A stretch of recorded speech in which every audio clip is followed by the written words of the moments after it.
ഹരേ കൃഷ്ണ. സർവം ശ്രീ രാധാകൃഷ്ണ അർപ്പണമസ്തു.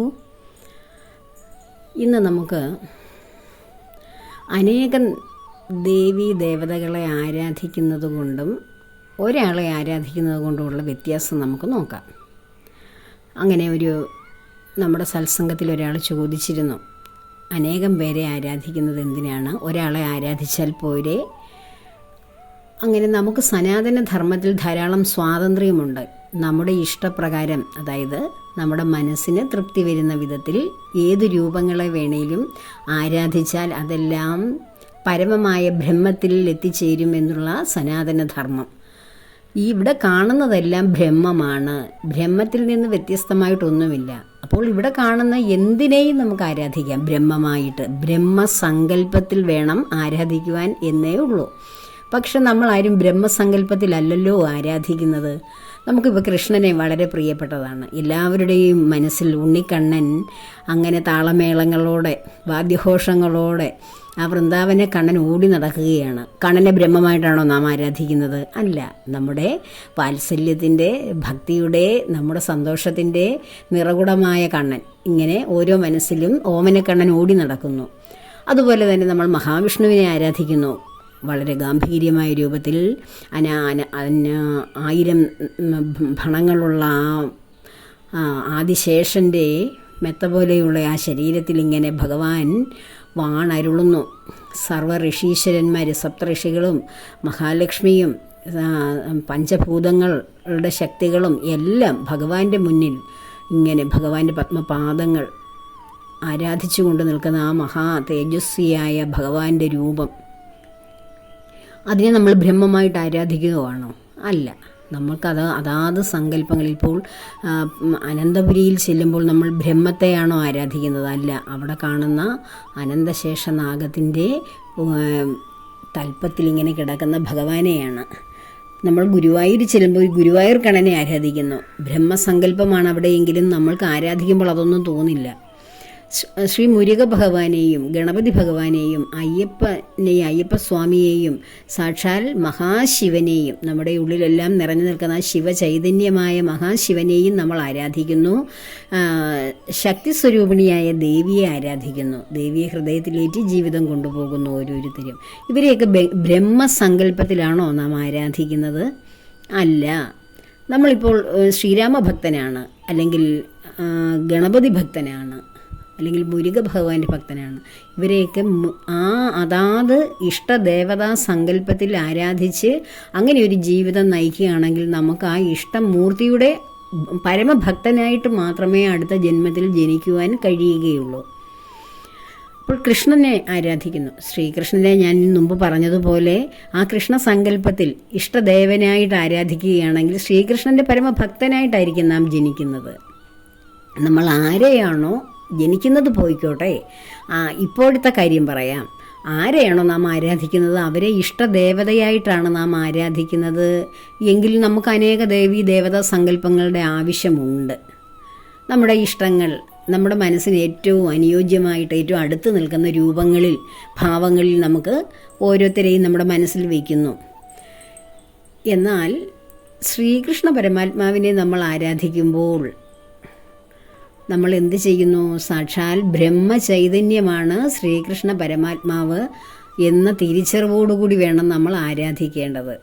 അതുകൊണ്ടാണ് കൃഷ്ണഭക്തർ സാക്ഷാൽ ബ്രഹ്മത്തെ ആരാധിക്കുന്നു എന്ന് നമ്മുടെ നാരായണീയത്തിൽ ശ്രീ മേൽപ്പത്തൂർ പറഞ്ഞിരിക്കുന്നത്. സാക്ഷാൽ ബ്രഹ്മചൈതന്യമാണ് ഗുരുവായൂർ പുരിയിൽ നിറഞ്ഞു വിളങ്ങുന്നത്. ആ ബ്രഹ്മചൈതന്യമാണെന്ന് എല്ലാവർക്കും അറിവുള്ളവരെല്ലാം മനസ്സിലാക്കിയെടുക്കുന്നത് എങ്ങനെയാണ്? ഭഗവാൻ തന്നെ എല്ലാവർക്കും പറഞ്ഞു തരികയാണ്. അർജുനനിലൂടെ നമുക്ക് പറഞ്ഞു തരികയാണ്. അർജുന, ഒരു മാജിക്കുകാരൻ തൻ്റെ ശക്തി ഉപയോഗിച്ച് ഒരു പ്രപഞ്ചം കാഴ്ചക്കാരുടെ മുന്നിൽ ഒരു വ്യത്യസ്തമായ പ്രപഞ്ചം സൃഷ്ടിച്ചെടുത്തു. അവരുടെ കണ്ണുകളെയൊക്കെ അവരുടെ മനോകാമനകൾ കൊണ്ട്, അദ്ദേഹത്തിൻ്റെ സങ്കല്പം കൊണ്ട് കാണാനിരിക്കുന്നവർക്ക് മറ്റൊരു ലോകം സൃഷ്ടിച്ചു കൊടുക്കുന്നു. അത് ആ മജീഷ്യൻ്റെ ശക്തി കൊണ്ട്, മാജിക്കൽ ശക്തി കൊണ്ട് സംഭവിക്കുന്നു. എന്നാൽ എൻ്റെ ശക്തി കൊണ്ടാണ് നീ ഈ കാണുന്ന പ്രപഞ്ചത്തെ അനുഭവിക്കുന്നതും ഈ കാണുന്നതെല്ലാം ഇവിടെയുണ്ട് എന്ന് തോന്നുന്നതും എൻ്റെ ഒരു ശക്തി കൊണ്ടാണ് അർജുന. ഞാനാണ് ആ ശക്തിയുടെ സ്രോതസ്സ്. എന്ന് വെച്ചാൽ ഭഗവാൻ തന്നെയാണ് ഈ കാണുന്നതെല്ലാം. ഇവിടെ ഇതെല്ലാം ഉണ്ടെന്ന് തോന്നിക്കുന്ന നമ്മുടെ ഉള്ളിലിരിക്കുന്ന ആ തോന്നലും ആര് തന്നെയാണ്? ഭഗവാൻ തന്നെയാണ്. അപ്പോൾ ആ തോന്നൽ മാത്രമാണ് പ്രധാനം, അല്ലേ? അതുമാത്രമല്ലേ ഉള്ളൂ. ഞാനിവിടെ ഉണ്ട്, അല്ലെങ്കിൽ എനിക്കിത് അനുഭവിക്കാൻ കഴിയുന്നു എന്ന ആ നമ്മളിലിരിക്കുന്ന ആ തോന്നലിനെയാണ് നമ്മൾ ജീവനെന്നും ആത്മാവെന്നും ഒക്കെ പറയാം. നമുക്ക് അതിനെ വ്യവച്ഛേദിച്ച് പറയുമ്പോൾ പല പേരുകളിലൂടെ നമുക്ക് പറയാം. ബ്രഹ്മചൈതന്യം നമ്മളിലേക്ക് ജീവനായി വരുന്നു. ജീവൻ പ്രാണനായിട്ട് രൂപാന്തരപ്പെടുന്നു. പ്രാണനിൽ മനസ്സ് ലയിക്കുമ്പോഴാണ് ഈ 5 ഇന്ദ്രിയങ്ങളുടെയും ആ പ്രപഞ്ചം എന്ന അവസ്ഥയെ നമുക്ക് ഉൾക്കൊള്ളാൻ കഴിയുന്നത്. ആ പ്രപഞ്ചത്തിലൂടെയാണ് നമ്മളിവിടേക്ക് ഇതെല്ലാം ഉണ്ട് എന്ന അനുഭവം വരുന്നത്. ശരിക്കും ഉണ്ട് എന്നുള്ള യഥാർത്ഥ തത്വം നമ്മളിലുള്ള ആ ബോധം മാത്രമാണ്. ഞാൻ എന്ന ആ ബോധം മാത്രമാണ് ഇവിടെ ശരിക്കും ഉള്ളത്. അതുണ്ടെങ്കിൽ മാത്രമേ ഈ പറയുന്ന ഇന്ദ്രിയങ്ങളിലൂടെ, ആ മനസ്സും ഇന്ദ്രിയങ്ങളിലൂടെ ചേർന്ന് നമുക്കിതെല്ലാം അനുഭവിക്കാൻ കഴിയുകയുള്ളൂ. നമ്മൾ ഇവിടെ നിന്ന് ഈ ആർജിക്കുന്നതെല്ലാം മനസ്സെന്ന് പറയുന്ന ഈ ചിത്തം അതിലേക്ക് കൊണ്ടുപോവുകയും അത് ജീവനിൽ ലയിക്കുകയും ജീവൻ പ്രാണനിൽ ലയിക്കുകയും പ്രാണൻ പരമമായ ആ സത്യ തേജസ്സിലേക്ക് ചെന്ന് ലയിക്കുകയുമാണ് ചെയ്യുന്നത്. അപ്പോൾ ആ ബോധം ശ്രീനാരായണ ഗുരുദേവൻ അറിവ് എന്നാണ് പറഞ്ഞത്. സത്യമായ തെളിഞ്ഞു നിൽക്കുന്ന പ്രകാശം, ആ സത്യം, അതാണ് സത്ത്. അതാണ് നമ്മുടെ ഓരോരുത്തരുടെ ഉള്ളിലിരിക്കുന്ന സത്ത്. ആ സത്ത് നമ്മളിൽ ഇരിക്കുന്നത് കൊണ്ട്, അതാണ് ഞാൻ എന്ന ബോധം. അതുമാത്രമേ ഉള്ളത് കൊണ്ടാണ് നമുക്കിവിടെ എല്ലാം അനുഭവിക്കാൻ കഴിയുന്നത് തന്നെ. ഈ മനുഷ്യജന്മം, ഈ ശരീരമെടുത്ത് നാം വന്നിരിക്കുന്ന ഈ ജീവിതം, ഇവിടെ ഈ കാണുന്ന ഈ പ്രാപഞ്ചികമായിട്ടുള്ള ഈ രൂപം, ഭാവം, അനുഭവങ്ങളെല്ലാം അനുഭവിക്കാൻ നമുക്ക് കഴിയുന്നത് ഞാൻ എന്ന സ്ഥിരമായി നിൽക്കുന്ന ആ ബോധമുള്ളത് കൊണ്ടാണ്. ആ ബോധം മാത്രമേ ഉള്ളൂ സ്ഥിരം. ബാക്കിയൊക്കെ ഒരു തോന്നലല്ലേ. ഇത് എനിക്ക് ഉണ്ട്, അല്ലെങ്കിൽ അതിന് ഇല്ല, അവരിൽ നിന്നുള്ള സ്നേഹമുണ്ട്, അല്ലെങ്കിൽ ഇല്ല, അല്ലെങ്കിൽ എനിക്ക് ഇന്നത് അനുഭവിക്കാൻ നല്ല മധുരം തോന്നുന്നു. നാവുള്ളത് കൊണ്ട് മാത്രം മധുരം അനുഭവിക്കാൻ പറ്റുമോ? ഇല്ല. പഞ്ചേന്ദ്രിയങ്ങളെ പ്രവർത്തിപ്പിക്കുവാനുള്ള ബോധമുള്ളത് കൊണ്ടാണ് നാവിലൂടെ രുചി അറിയുന്നത്.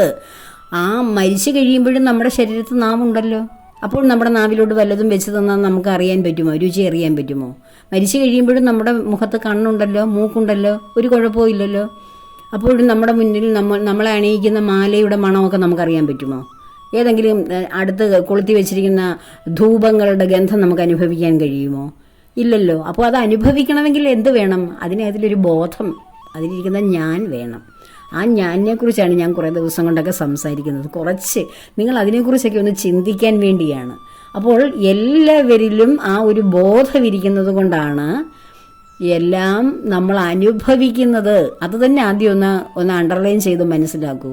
ആ ബോധശക്തി ഇരിക്കുന്നത് കൊണ്ടാണ് നമുക്ക് ഓരോ ഇഷ്ടങ്ങളും അനിഷ്ടങ്ങളും എല്ലാം നമ്മൾ അനുഭവിക്കുന്നു എന്ന് മനസ്സുകൊണ്ട് തോന്നുകയാണ്. പക്ഷേ ശരീരം നഷ്ടപ്പെടുന്ന അവസ്ഥയിൽ, അതായത് ശരീരം വയ്യാതായി കിടക്കുന്ന അവസ്ഥയിൽ പോലും നമുക്ക് ആഗ്രഹങ്ങൾ ബാക്കി കിടക്കുകയാണ്. നമ്മൾ ഓർമ്മയിൽ ചെയ്തു വെച്ചിരുന്ന ബാക്കി കാര്യങ്ങൾ, പദ്ധതികളൊക്കെ നമ്മൾ ബാക്കി കിടക്കുകയാണ് ചെയ്യാൻ. അപ്പോഴും ശരീരം തളർന്നു കിടക്കുമ്പോഴും അത്യാസന്ന നിലയിൽ കിടക്കുമ്പോഴും നമ്മളുടെ ആ ബോധമണ്ഡലം ഉണർന്നു തന്നെ ഉണ്ടെങ്കിൽ നമ്മളുടെ ആഗ്രഹങ്ങൾ ബാക്കി കിടക്കുകയായിരിക്കും ചെയ്യാനുള്ളത്. അതിനെക്കുറിച്ച് നമ്മൾ ചിന്തിച്ചുകൊണ്ടിരിക്കും. പക്ഷേ ശരീരത്തിനോട്ട് പ്രവർത്തിക്കാനും കഴിയുന്നില്ല.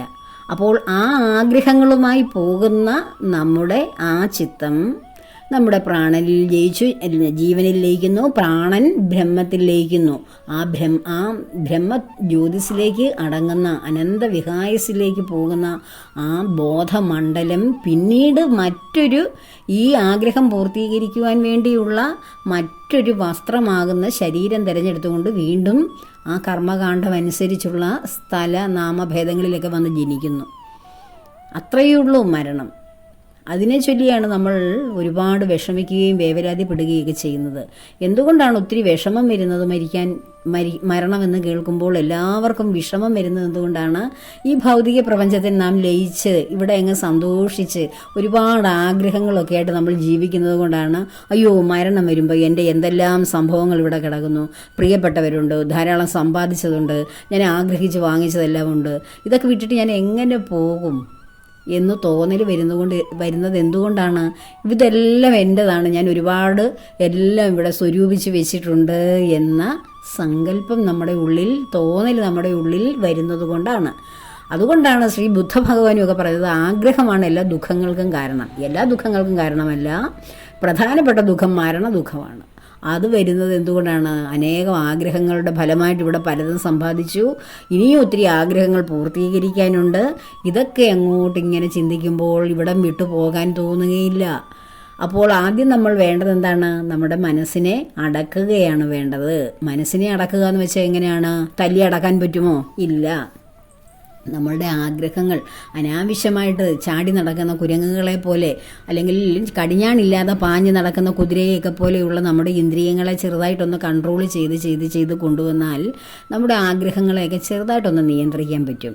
അങ്ങനെ നിയന്ത്രിച്ച് വന്ന് നമുക്ക് പൂർണ്ണമായിട്ടും ഇതിനോടൊക്കെ വലിയ പ്രാധാന്യമില്ല എന്ന് തോന്നുന്ന ഒരു അവസ്ഥ വരും. ഇതൊക്കെ ഉണ്ടെങ്കിലും ജീവിക്കാം, ഇല്ലെങ്കിലും ജീവിക്കാം. ഇല്ലെങ്കിൽ കുറേ കൂടെ സ്വസ്ഥത, ഉണ്ടെങ്കിലോ കൂടുതൽ തിരക്ക്. അങ്ങനെയുള്ളൊരവസ്ഥയിലേക്ക് നമുക്ക് മനസ്സുകൊണ്ട് വരാൻ കഴിയും. ഇതെല്ലാം നമ്മുടെ മനസ്സിൻ്റെ ഒരു മായാജാലമാണ്. ഞാൻ ആദ്യം പറഞ്ഞു, ഭഗവാന്റെ മായാജാലമാണ് ഈ കാണുന്നതെല്ലാം. എന്ത് നോക്കിയാലും എവിടെ നോക്കിയാലും ഭഗവാനേ ഉള്ളൂ എന്ന സനാതന സത്യം നമുക്ക് ഉൾക്കൊള്ളാൻ കഴിഞ്ഞാൽ ഭഗവാന്റെ മായയിലാണ് നമ്മൾ ഈ ജീവിക്കുന്നതെന്ന് നമുക്ക് മനസ്സിലാവും. ആ മായയ്ക്കകത്താണ് നമ്മൾ ജീവിക്കുന്നത് കൊണ്ടാണ് നമ്മുടെ മനസ്സിനും ഈ ഭ്രമാത്മകമായ അവസ്ഥ വരുന്നത്. എവിടെയാണോ നമ്മളിപ്പോൾ നദിയിലാണ് ജീവിക്കുന്നതെന്ന് ഓർക്കുക. അപ്പോൾ ആ നദിയുടെ ആ ഗുണം, ആ ജലത്തിൻ്റെ രീതിയിലല്ലേ നാം ജീവിക്കുന്നത് എന്ന് പറഞ്ഞതുപോലെ നമ്മൾ എവിടെയാണ് ഈ മായയിൽ ജീവിക്കുന്നത് കൊണ്ട് നമുക്കും ആ ഭ്രമാത്മകമായ അവസ്ഥ വരുന്നു. ഇതൊരു മായാപ്രപഞ്ചമാണ്, ഒരു മാജിക്കൽ വേൾഡാണ് എന്ന തിരിച്ചറിവ് വരണമെങ്കിൽ ഇതിനുപരിയായി നാം ചിന്തിക്കാൻ തുടങ്ങണം. ഇതെങ്ങനെ തുടങ്ങി? ഇതെവിടെയാണ് ഇതിൻ്റെ അന്ത്യം? ഇതെന്നാണ് തുടങ്ങിയത്? എപ്പോഴാണ് തുടങ്ങിയത്? എന്തിനാണ് തുടങ്ങിയത്? ഇങ്ങനെയൊക്കെയുള്ള 4-5 ചോദ്യങ്ങളിലൂടെ നമ്മൾ കടന്നു പോവുകയാണെങ്കിൽ നമ്മുടെ മനസ്സ് ശരിക്കും ഒന്ന് അടക്കം വരാൻ തുടങ്ങും. അപ്പോൾ ഞാൻ പറഞ്ഞു വന്നത് അനേകം സങ്കല്പങ്ങളെ ആരാധിക്കുന്നത് കൊണ്ടുള്ള ഇതാണ് പറഞ്ഞത്. അപ്പോൾ അനേകം പേരെ നമുക്ക് ആരാധിക്കാം, ഏത് രൂപത്തിലും ഭഗവാനെ ആരാധിക്കാം. പക്ഷേ ആ ആരാധിക്കുമ്പോഴെല്ലാം നമ്മുടെ ഇഷ്ട ദൈവമായിട്ട് ആരാധിക്കുന്നു എന്നതിനേക്കാൾ ഉപരി ഇത് ബ്രഹ്മമാണ് എന്ന സങ്കല്പത്തിൽ ആരാധിച്ചാൽ ആ ബ്രഹ്മസങ്കല്പത്തിൽ തന്നെ നമ്മൾ ലയിക്കും. അവസാനം നമ്മൾ എൻ്റെ കൃഷ്ണ, അല്ലെ എൻ്റെ അയ്യപ്പ, ഭഗവാനെ, എൻ്റെ മഹാശിവനെ, അല്ലെങ്കിൽ എൻ്റെ ദേവി എന്നൊക്കെ പറഞ്ഞാണ് നമ്മൾ ആ അത്യാസൻ്റെ നിലയിൽ കിടക്കുന്നതെങ്കിൽ ആ ദേവിയും ബ്രഹ്മമാണ്, ആ മഹാശിവനും ബ്രഹ്മത്തിൻ്റെ ഭാഗമാണ്, ഗണപതി ഭഗവാനും ബ്രഹ്മത്തിൻ്റെ ഭാഗമാണ്, മുരുക ഭഗവാനും അയ്യപ്പസ്വാമിയും എല്ലാം ബ്രഹ്മത്തിൻ്റെ ഭാഗമാണ്, മഹാവിഷ്ണു ഭഗവാനും എല്ലാം ബ്രഹ്മചൈതന്യത്തിൻ്റെ ഭാഗമാണ്. ഇതെല്ലാം ബ്രഹ്മമാണെന്നുള്ള ഏക ചിന്തയോടുകൂടി പ്രാർത്ഥിച്ചാൽ, അല്ലെങ്കിൽ അങ്ങനെയൊരു സങ്കല്പത്തിലാണ് നാം ആരാധിക്കുന്നതെങ്കിൽ നമുക്ക് പിന്നെ ഭേദചിന്ത എത്രയുണ്ടെങ്കിലും യാതൊരു ഭേദവുമില്ല. ആരെ വേണേലും ആരാധിച്ചോളൂ. ശ്രീരാമകൃഷ്ണ പരമഹംസർക്ക് ദേവി ദർശനം ഉണ്ടായത് ഇതിനെക്കുറിച്ച് ഞാൻ ദേവിയുടെ അനുഗ്രഹത്തെക്കുറിച്ച്, രാധാദേവിയുടെ അനുഗ്രഹത്തെക്കുറിച്ചുള്ളൊരു വീഡിയോ ചെയ്തപ്പോൾ അതിൽ നമ്മുടെ ഒരു പ്രിയ ഭക്ത എഴുതിയിരുന്നു, ശ്രീരാമകൃഷ്ണ പരമഹംസർക്ക് അവസാനം ആത്മഹത്യ ചെയ്യുമെന്ന് പറഞ്ഞപ്പോൾ മാത്രമാണ്, അതിനുവേണ്ടി ഇറങ്ങി തുനിഞ്ഞപ്പോഴാണ് ദേവി പ്രത്യക്ഷയായത് എന്ന്. വളരെ സത്യമാണ് പറഞ്ഞത്. എന്തുകൊണ്ടാണ് ദേവി അപ്പോൾ മാത്രം പ്രത്യക്ഷയായത്? ദേവി എന്നല്ല, ഏതൊരു ശക്തിയെയും, നമ്മൾ ആരാധിക്കുന്ന ഏത് ശക്തിയെയും എനിക്ക് കാണണം, എനിക്ക് അതിനെ അറിയണം, എനിക്ക് എൻ്റെ മുമ്പിൽ അത് വരണം, ഞാൻ അതിനു വേണ്ടിയാണ് ജീവിക്കുന്നത് എന്ന് ഏകാഗ്ര ബുദ്ധിയോടുകൂടി, ഏകാഗ്ര ചിത്തത്തോടുകൂടി, പരമമായ നിശ്ചല ഭക്തിയോടുകൂടി ഏതിനെ ആഗ്രഹിക്കുന്നോ അത് നമ്മുടെ മുന്നിൽ വന്ന് നിലനിൽക്കും. നമുക്ക് ഈ കണ്ണുകൾ കൊണ്ട് തന്നെ കാണാൻ കഴിയും, നമ്മളോട് സംസാരിക്കും. നമ്മളെ സ്നേഹത്തോടു കൂടി നോക്കും. അത് രാമകൃഷ്ണ പരമഹംസർ മരിക്കാൻ ഭാവിക്കുമ്പോൾ ആത്മഹത്യ ചെയ്ത് കളയുമെന്ന് പറഞ്ഞപ്പോൾ ദേവി പ്രത്യക്ഷപ്പെടാൻ കാരണം, അപ്പോൾ ദേവിയെ കണ്ടിട്ട് എനിക്ക് അടങ്ങൂ. ഇത്രയും കാലം ഞാൻ ദക്ഷിണേശ്വരം എന്ന് പറയുന്ന ആ ക്ഷേത്രത്തിലെ ദേവിയെ പൂജിക്കുന്ന പൂജാരിയായിരുന്നു അനേക കാലഘട്ടമായിട്ട് ശ്രീ രാമകൃഷ്ണ പരമഹംസ സ്വാമികൾ. അപ്പോൾ എത്ര കാലം കൊണ്ട് ദേവിയെ പ്രാർത്ഥിക്കുന്ന എത്രയോ പേരുടെ, അതിലും ദേവീ ഭക്തരുടെ ദേവിയെ സ്തുതിക്കുന്ന കീർത്തനങ്ങളൊക്കെ ചൊല്ലി ദേവിയെ നിരന്തരം പ്രാർത്ഥിക്കുന്നു, ദേവിയെ ആരാധിക്കുന്നു. ദേവി പിന്നെ എന്തുകൊണ്ടാണ് ഒരു നേരം എൻ്റെ മുന്നിൽ ഒന്ന് പ്രത്യക്ഷപ്പെടാത്തതെന്ന് ചോദിക്കുന്ന ആ ചോദ്യത്തിൻ്റെ മറുപടിയാണ് ഈ കേട്ടത്. അപ്പോൾ എല്ലാ ദേവീഭക്ത, എനിക്കിപ്പോൾ ജീവിച്ചിരിക്കുന്ന എൻ്റെ നാട്ടിലുള്ള ഒരു സരസ്വതി ക്ഷേത്രത്തിൽ പൂജിക്കുന്ന ഒരു പൂജാരിയുണ്ട്. ആ ഇല്ലത്തെ എല്ലാവരും പരമഭക്തരായിട്ടുള്ള പ്യുവർ ഡെഡിക്കേറ്റഡ് ആയിട്ടുള്ള പൂജാരികൾ. അതിൻ്റെ ഇപ്പോൾ ജീവിക്കുന്നവരുടെ മുത്തശ്ശനായിട്ടുള്ള ആ തിരുമേനിക്ക്, അതൊക്കെ എൻ്റെ അമ്മയ്ക്കൊക്കെ അറിയാവുന്നവരാണ്. ആ തിരുമേനി നേരിട്ട് സംസാരിക്കും സരസ്വതി ദേവിയോട്. ദേവി തിരുമേനിയുടെ മുന്നിൽ പ്രത്യക്ഷപ്പെടും, സ്വപ്നത്തിൽ വരും, മയക്കത്തിലെല്ലാം വരും. ദേവിക്ക് ആവശ്യമുള്ള കാര്യങ്ങളൊക്കെ സംസാരിക്കും. നമുക്ക് തോന്നുന്നു ഇതൊക്കെ ഉണ്ടാക്കി പറയല്ലേ, ഇതൊക്കെ കള്ളവല്ല. അല്ല, സത്യമാണ്, സത്യമായിട്ടുള്ള കാര്യം. ഞാൻ ആരാധിക്കുന്ന എൻ്റെ ദേവി എന്നോട് സംസാരിക്കുമെന്നുള്ള എനിക്ക് ഉറപ്പാണ്. എൻ്റെ ഭഗവാൻ എന്നോട് സംസാരിക്കുമെന്നുള്ള എനിക്ക് ഉറപ്പാണ്. ആ ഉറപ്പിലാണ് ഞാൻ ഈ പറയുന്നതെല്ലാം. അപ്പോൾ എന്നെക്കാളൊക്കെ എത്രയോ ഡെഡിക്കേറ്റഡ് ഭക്തരാണ്. അവർ ആ ഭക്തി മാത്രമാണ് അവരുടെ നിത്യത്തൊഴിൽ, പൂജാരികളുടെ. അപ്പോൾ അവരുടെ മുന്നിൽ ദേവി പ്രത്യക്ഷപ്പെടാൻ വൈകുമോ? അവരോട് ദേവി സംസാരിക്കാതിരിക്കാൻ വൈകുമോ? അവരുടെ ജോലി അത് തന്നെയാണ്. ജനിച്ചപ്പോൾ മുതലുള്ള, ഓർമ്മയായപ്പോൾ മുതലുള്ള ദേവിയെ ആരാധിക്കുന്ന ജോലിയാണ് അവർക്ക്. അപ്പോൾ ഉറപ്പായിട്ടും നമ്മൾ എത്ര ആത്മാർത്ഥതയോടെ ദേവിയെ ആയാലും ഭഗവാനെ ആയാലും ആരെ ആരാധിക്കുന്നു അവർ നമ്മുടെ മുന്നിൽ വരും. നമ്മുടെ ആഗ്രഹം അത്യാഗ്രഹമായിരിക്കണം. അതാണ് ഞാൻ എപ്പോഴും പറയുന്നത്. നമ്മുടെ ആവശ്യം അല്ലെങ്കിൽ നമുക്ക് ആഗ്രഹം അത് ഏറ്റവും പരമമായ ഒരു അത്യാഗ്രഹമായിട്ട് നമ്മളെ അതിങ്ങനെ മതിച്ചുകൊണ്ടിരിക്കണം. അതുകൊണ്ടാണ് നമ്മുടെ APJ അബ്ദുൽ കലാം സാർ പറഞ്ഞത്, നിങ്ങളുടെ സ്വപ്നമെന്ന് വെച്ചാൽ നീ ഉറങ്ങുമ്പോൾ കാണുന്ന സ്വപ്നമല്ല കുഞ്ഞെ, നീ ഉണർന്നിരിക്കുമ്പോൾ നിന്നെ ഉറങ്ങാതിരിക്കാൻ അനുവദിക്കുന്ന സ്വപ്നങ്ങളെ നിനക്ക് സാധ്യമാവുകയുള്ളൂ, നിന്നെ നിരന്തരം അലട്ടുന്ന കാര്യങ്ങളെ നിന്നിൽ പ്രാപ്തമാകുകയുള്ളൂ എന്ന് അദ്ദേഹം പറഞ്ഞത് അതുകൊണ്ടാണ്. എന്ന് പറഞ്ഞതുപോലെ രാമകൃഷ്ണ പരമഹംസർക്ക് ഇനിയും സഹിക്കാൻ വയ്യ. ദേവി ഇത്ര നാളായിട്ട് എൻ്റെ മുന്നിൽ വരുന്നില്ല, ഞാൻ ദേവിയെ എന്തൊരു സ്നേഹിക്കുന്നു, ആരാധിക്കുന്നു. ഇന്ന് എന്നെ ദേവി എൻ്റെ മുന്നിൽ വന്നില്ലെങ്കിൽ ഞാൻ ദേവിയുടെ ഈ ഉടവാളെടുത്ത് ഞാനിന്ന് എൻ്റെ ശരീരം ഇല്ലായ്മയൊക്കെ ഞാൻ മരിച്ചു കളയും എന്ന് പറഞ്ഞ് വാളെടുക്കുമ്പോഴാണ് ദേവി അതെടുത്ത് അവിടെ വെച്ചിട്ട് ശാന്തനാകൂ മകനെ എന്ന് പറഞ്ഞ് ദേവി സ്വരൂപത്തിൽ സർവാഭരണ വിഭൂഷിതയായി ത്രിപുരസുന്ദരിയായ ദേവി ആ രാമകൃഷ്ണ പരമഹംസരുടെ മുന്നിൽ പ്രത്യക്ഷപ്പെടുകയാണ് ചെയ്യുന്നത്. ഇനി ദേവിക്ക് വയ്യ, ഇനിയിട്ട് കളിപ്പിക്കാനൊന്നും വയ്യ. അപ്പോൾ ആ ആവശ്യം പരമമായ അത്യാവശ്യമായി. അങ്ങനെ നിങ്ങൾ ആരെങ്കിലും ആഗ്രഹിക്കുന്നുണ്ടോ?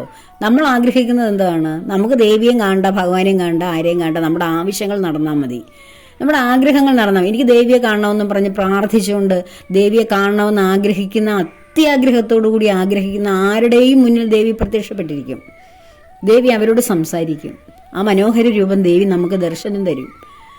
അതല്ലല്ലോ നമ്മൾ ആഗ്രഹിക്കുന്നത്. ദേവിയിൽ നിന്നും ഭഗവാനിൽ നിന്നും മറ്റനേകം ദേവി ദേവതാ സങ്കല്പങ്ങളിൽ നിന്നും നമ്മുടെ ജീവിത സന്ധാരണത്തിനുള്ള അല്ലെ ആഗ്രഹത്തിനുള്ള ഉപാധികൾ ആഗ്രഹിക്കുകയല്ലേ, ആവശ്യപ്പെടുകയല്ലേ നാം ചെയ്യുന്നത്. ഏതൊരാൾ ഏതൊരു ലക്ഷ്യത്തിനു വേണ്ടി ഉറച്ചു നിൽക്കുന്നുവോ ആ ലക്ഷ്യം അവർക്ക് 100% പൂർത്തിയാകും. അതിന് വേറൊരു സംശയം വേണ്ട. അതിനുവേണ്ടി ഇറങ്ങിത്തിരിക്കാതെ മറ്റു കാര്യങ്ങളിലൊക്കെ ഏർപ്പെട്ടിട്ട് ഓരോന്നും കേട്ടിട്ട് നമുക്ക് വായി തോന്നുന്നൊക്കെ അങ്ങ് ചിന്തിക്കരുത്, സംസാരിക്കരുത്. ഉറച്ചു തന്നെ ഇരിക്കൂ. ദേവി പ്രത്യക്ഷപ്പെടും. പരമഹംസരുടെ മുന്നിലല്ല, ദേവിയെ ആരാധിക്കുന്ന ആരുടെ മുന്നിലും ദേവി എനിക്ക് വേണം എന്ന് പറഞ്ഞാൽ ദേവി പ്രത്യക്ഷപ്പെടും. ഒരു ഭക്തിയുടെ ഏറ്റവും ഒരു ശ്രേഷ്ഠമായ ഒരു അവസ്ഥയിൽ നമുക്ക് കിട്ടിയേ തീരൂ. വേറൊരു ഓപ്ഷൻ ഇല്ല. ഇനി എനിക്ക് കിട്ടിയില്ലെങ്കിൽ അടുത്തത് ഞാൻ എൻ്റെ ഈ ശരീരം നഷ്ടപ്പെടുത്തുക. അതല്ലാതെ ഈ ശരീരം കൊണ്ടല്ലേ ഞാൻ ഇതുവരെ ആരാധിച്ചത്. അപ്പോൾ ഈ ശരീരത്തിന് എനിക്ക് എൻ്റെ ഈ കണ്ണുകൾ കൊണ്ട് എൻ്റെ മുന്നിൽ ദേവി വന്നില്ലെങ്കിൽ പിന്നെ ഞാൻ എന്തിനു ഈ ശരീരം കൊണ്ടിരിക്കണം?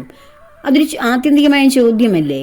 അതിപ്പം പരമഹംസരല്ല, നമ്മൾ ഓരോരുത്തരും അത് തന്നെ ചോദിക്കും. നമ്മൾ അതിനുവേണ്ടി ഇരുന്നിട്ട് വന്നില്ല, അല്ലെ കിട്ടിയില്ലേ, എങ്കിൽ പിന്നെ എന്തിനു ഞാൻ ഈ ശരീരം കൊണ്ടിരിക്കണം, ഈ ശരീരം ഞാൻ നഷ്ടപ്പെടുത്തും എന്ന് നമ്മൾ ഓരോരുത്തരും പറയും. അപ്പോൾ ദേവി വന്ന് ദേവിയെ പിന്നീട് ദേവിയോട് സംസാരിക്കും. ദേവി പോകുന്നിടമൊക്കെ ദേവിയുടെ കൂടെ നടക്കും. എല്ലാം ദേവിയെ മനോഹരമായിട്ട് എത്ര അണിയിച്ചാലും എത്ര പൂജിച്ചാലും എത്ര നിവേദ്യം കൊടുത്താലും പരമഹംസർക്ക് മതിയാവില്ല. ദേവിയെ നോക്കിയിരുന്നപ്പോൾ എല്ലാവരും കരുതി ഇവിടെ പൂജയൊന്നും നടക്കുന്നില്ല, വെറുതെ ഭ്രാന്തായിട്ടൊക്കെ നടക്കുകയാണെന്ന്. പക്ഷേ ആ ക്ഷേത്രത്തിൻ്റെ ഉടമസ്ഥർക്കൊക്കെ അറിയാമായിരുന്നു. അവർക്ക് മനസ്സിലായി ദേവി ചൈതന്യം അവിടെ വിളയാടുന്നുവെന്നും ആ ചൈതന്യവുമായി നേരിട്ട് സംവദിക്കുകയാണ് ഈ നമ്മുടെ രാമകൃഷ്ണ പരമഹംസർ എന്നൊക്കെ എല്ലാം മനസ്സിലായി. ആ ക്ഷേത്രത്തിൽ തന്നെ പൂജാരിയായി തുടർന്നു. ഈ പരമഹംസർക്ക് തോത്താപുരി എന്നൊരു ഗുരുവിനെ പിന്നീട് കിട്ടി. അപ്പോൾ ആത്മോപദേശം ചെയ്യാൻ തുടങ്ങി. അപ്പോൾ പറഞ്ഞു, വേണ്ട വേണ്ട, എനിക്ക് ദേവി മതി, എൻ്റെ ഉള്ളിൽ ദേവിയാണ്, എനിക്ക് ആത്മോപദേശം ആത്മജ്ഞാനം ഒന്നും എന്നിൽ ഏശുന്നില്ല എന്ന് പറഞ്ഞ് വിഷമിച്ചപ്പോൾ പറഞ്ഞ്, ഈ കാണുന്ന ദേവിയും ഇതും എല്ലാം ബ്രഹ്മമാണ് കുഞ്ഞെ എന്ന് പറഞ്ഞു കൊടുത്തു. ആ ബ്രഹ്മത്തിൻ്റെ അനവധി രൂപങ്ങളാണ് ഈ കാണുന്നതെല്ലാം എന്ന് പറഞ്ഞിട്ടൊന്നും ഏകാന്തമായിട്ടുള്ള ആ മെഡിറ്റേഷനിലിരുന്നാൽ പോലും ദേവിയാണ് മുന്നിൽ നിറഞ്ഞു നിൽക്കുന്നത്. കാരണം എന്താണ്? ഒരുപാട് കാലമായിട്ട് ആഗ്രഹിച്ച് ദേവിയെ കിട്ടി. ദേവിയായിട്ട് അങ്ങ് ലയിച്ച് സന്തോഷിച്ച് സംസാരിച്ച് വർത്തമാനങ്ങളൊക്കെ പറഞ്ഞിങ്ങനെ ഇരിക്കുന്ന ആൾക്ക് പിന്നെ ബ്രഹ്മജ്ഞാനം ഉപദേശിച്ചു കൊടുത്താൽ എവിടെ യേശും? ഒരു കാര്യത്തിലും അടുക്കാൻ പറ്റുന്നില്ല. ഇത്രയും വലിയൊരു ഭക്തൻ ആത്മജ്ഞാനം ലഭിക്കാതെ പോയാൽ അതൊരു വലിയ നഷ്ടമാകില്ലേ? അപ്പോൾ വീണ്ടും തോത്താപുരി എന്ന് പറയുന്ന ഗുരു ബ്രഹ്മജ്ഞാനത്തിന് വേണ്ട കാര്യങ്ങൾ പറഞ്ഞു കൊടുത്ത് ധ്യാനത്തിലിരിക്കുമ്പോൾ ദേവി തന്നെ വന്നു പറഞ്ഞു, ഞാനാണ് ഈ ബ്രഹ്മജ്ഞാനത്തിന് വേണ്ടി ഗുരുവിനെ നിന്റെ അടുക്കിലേക്ക് വിട്ടേക്ക്, നീ ആ ഉപദേശം സ്വീകരിക്കൂ, ഞാനും ബ്രഹ്മത്തിൻ്റെ ഭാഗം തന്നെയാണ് എന്ന് വാത്സല്യത്തോടു കൂടി പറഞ്ഞപ്പോൾ മാത്രമാണ് തൻ്റെ ഈ ഇരുപുരികങ്ങളുടെയും മധ്യത്തിൽ ആ ഗുരു ഒരു ചെറിയ ഒരു ഗ്ലാസിൻ്റെ ഒരു സ്ഫടികം പോലെ ഒരു സാധനം നെറ്റിയിൽ വെച്ച് കൊടുത്തിട്ട് അതിലേക്ക് തന്നെ ശ്രദ്ധിച്ച് ഏകാഗ്ര ചിത്തത്തോടു കൂടി ഇരുന്നു പ്രാർത്ഥിക്കൂ എന്ന് പറഞ്ഞപ്പോൾ അങ്ങനെയുള്ള ആ പ്രാർത്ഥനയിൽ ആ ദേവീ രൂപം മനസ്സിൽ നിന്ന് രണ്ടായി പകുത്തുപോയി. അവിടെ പരബ്രഹ്മം സാക്ഷാൽ ആ പരബ്രഹ്മ തേജസ് വിളങ്ങിയെന്നാണ് അദ്ദേഹത്തിൻ്റെ ജീവിതത്തെക്കുറിച്ച് പറയുന്നത്. അപ്പോൾ നാം ആരാധിക്കുന്ന ഏത് സങ്കല്പത്തിൽ ഇതിൽ നിന്ന് മനസ്സിലാക്കുന്നത് എന്താണ്? ഏത് സങ്കല്പങ്ങളെ ആരാധിച്ചോളൂ, പക്ഷേ ഇതൊക്കെ ബ്രഹ്മമാണ് എന്ന സങ്കല്പത്തിൽ വേണം ആരാധിക്കേണ്ടത്. എല്ലാം ബ്രഹ്മത്തിൻ്റെ തന്നെ വ്യത്യസ്തമായ ഭാവം. പക്ഷേ ശ്രീകൃഷ്ണ പരമാത്മാവിനെ സങ്കല്പിക്കുമ്പോൾ പ്രാർത്ഥിക്കുമ്പോൾ ആ കൊച്ചുകുട്ടിയായും യുവാവായും കിശോരഭാവത്തിലുമൊക്കെ നമ്മുടെ മുന്നിൽ വിളയാടുന്ന ഭഗവാൻ തന്നെയാണ് സാക്ഷാൽ ബ്രഹ്മം എന്ന സങ്കല്പമാണ് കൃഷ്ണഭക്തർക്കുണ്ടാവേണ്ടത്. അപ്പോൾ മറ്റൊരു ബ്രഹ്മത്തെ തേടി അല്ലെങ്കിൽ ബ്രഹ്മത്തിൻ്റെ മറ്റു ഭാവങ്ങളെ തേടി പോകേണ്ട കാര്യമില്ല. എന്തും ആരാധിച്ചോളൂ, എന്തിനേയും ആരാധിച്ചോളൂ. കാരണം എല്ലാം ബ്രഹ്മത്തിൻ്റെ ഭഗവാന്റെ വിവിധ രൂപങ്ങൾ ഭാവങ്ങൾ മാത്രമാണ്. ഇതൊക്കെ ഇവിടെ നമ്മൾ ജീവിക്കുന്നു എന്ന് നാം അനുഭവിക്കുന്നതും ബ്രഹ്മം നമ്മളിൽ ഇരിക്കുന്നത് കൊണ്ടാണ്. അപ്പോൾ എല്ലാ ജീവികളെയും ഈ ഈ കാണുന്ന ഇന്ദ്രിയങ്ങൾ കൊണ്ട് അനുഭവിക്കുന്ന എല്ലാറ്റിനെയും ബ്രഹ്മമായി കാണാൻ കഴിഞ്ഞാൽ നമുക്ക് പിന്നെ രണ്ടെന്ന ഭാവമില്ല. നമ്മൾ രണ്ടെന്ന ഭാവം കൊണ്ടാണ് 3, 4, 5, 6, 8, 30 കോടിയിലേക്കൊക്കെ പോയിരിക്കുന്നത്. ഇതെല്ലാം ഒന്ന് തന്നെയാണ്. ഈ 30 കോടിയും ഒന്നിൽ നിന്നുണ്ടായതാണ്. ആ ഒന്നിനെയാണ് നാം എല്ലാറ്റിലൂടെയും കാണേണ്ടത് എന്ന പരമമായ സത്യത്തിലൂടെ നമ്മുടെ മനസ്സിനെ ഒന്ന് വ്യതിചലിപ്പിച്ച് വിട്ടുകഴിഞ്ഞാൽ എല്ലാം ബ്രഹ്മമയം. അപ്പോൾ അതിനുവേണ്ടിയാകട്ടെ എല്ലാ പ്രിയ ഭക്തരുടെയും ചിന്തകൾ, ആഗ്രഹങ്ങൾ ഈ ലക്ഷ്യത്തിലേക്ക് പോകട്ടെ. പലരുടെയും ചില സംശയങ്ങളാണ് ഞാൻ ഇതിലൂടെ അനാവരണം ചെയ്തത്. അത് എല്ലാവർക്കും വളരെ ആ സംശയം ചോദിച്ചിരുന്നവർക്ക് ഇനിയും സംശയമുണ്ടെങ്കിൽ ചോദിക്കാം. നിങ്ങളുടെ സംശയങ്ങൾക്ക് നിവൃത്തി വരുത്തുക എന്നത് എൻ്റെ പ്രധാനപ്പെട്ട കാര്യമാണ്. ആർക്കും ഒരു മടിയും വേണ്ട. എല്ലാ സംശയങ്ങളും ചോദിക്കുക.